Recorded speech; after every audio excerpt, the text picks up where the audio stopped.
જાંજરિયા ગામના લોકોની માંગ નર્મદાના નીર સહિત પ્રાથમિક સુવિધાઓ કરે। અમરેલી જિલ્લામાં સ્થાનિક સ્વરાજ્યની ચૂંટણીમાં મતદારો શું સુવિધાઓની અપેક્ષા રાખે છે? જુઓ ગ્રાઉન્ડ ઝીરો રિપોર્ટ પર।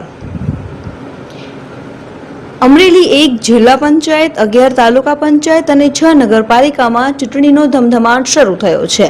ત્યારે બગસરા તાલુકાના મતદાર કેવો વિકાસ કામોની આશાઓ રાખે છે?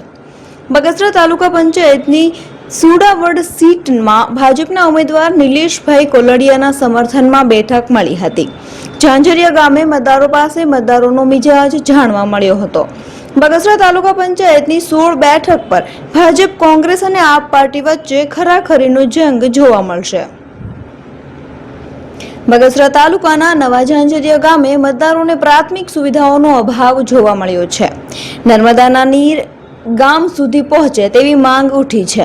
લોકોની એક જ માંગ ઉમેદવાર કોઈ પણ આવે પરંતુ ગામડે ગામડે રોડ, રસ્તા, પાણી, ગટર લાઇટ સહિત પ્રાથમિક સુવિધાઓ કરે તેવી માંગ કરી છે। તાલુકાનું અને ગામ કક્ષાએ જે નાનામાં નાનો માણસ હોય એનું કામ કરે એવા ઉમેદવારની અત્યારે ખાસ જરૂર છે।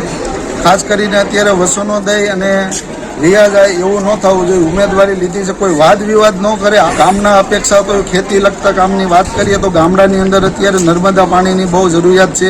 જે ગામમાં નર્મદાનું પાણી નથી પૂગ્યું તો સરકારશ્રીને મારી એવી વિનંતી છે કે હરેક ગામની અંદર નર્મદાનું પાણી જેમ બને એમ વહેલી તકે પૂગે અને સોનું ઉગાડ પેદા કરવાની શક્તિ ખેડૂતમાં પૂરેપૂરી છે, પણ પાણીના અભાવે આ કામ પૂરું થઈ શકતું નથી। એ જે ઉમેદવારો આવે એ ઉમેદવારો પણ આમાં થોડુંક ધ્યાન આપે એવી મારી એક ઈચ્છા છે અને ગામજનો યુવાનો જાગૃત થાય અને યુવાનોને આપણે પ્રોત્સાહન આપે અને યુવાનો ચૂંટણી માટે આગળ વધે, જેના કરીને બાકીના બધા શિક્ષિત યુવાનો હોય એને પ્રેરણા પ્રાપ્ત થાય। અંદર જે પહેલો જોઈ કોઈ યુવાન મળ્યો હોય તો વિવેકભાઈ કોલડિયા કરીને છે, બરોબર।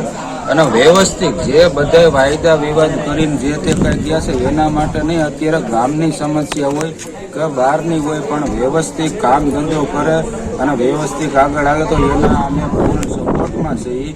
પણ જો અત્યારે જે બોલે છે એ કરે એના માટે 15 સુડાવડ સીટથી મારા ઘરના ઉમેદવાર છે, તો હું વધુમાં વધુ રોડ, રસ્તા, પાણી અને જાગૃતતા ફેલાવું, સોશિયલ અવેરનેસ ફેલાવું કે જે આપણે ડિજિટલ રીતે જે આપણે ફ્રોડ થાય છે એના વિશે જાગૃતતા ફેલાવું, ખેડૂતોલક્ષી આપણે યોજનાઓ ખેડૂતો સુધી પહોંચે એવી જાગૃતતા ફેલાવું, એવું કામ કરશો। નર્મદાના નીર નવા ઝાંઝરિયા, જૂના ઝાંઝરિયા પોગે એવું મારી પહેલી પ્રાથમિકતા રહેશે।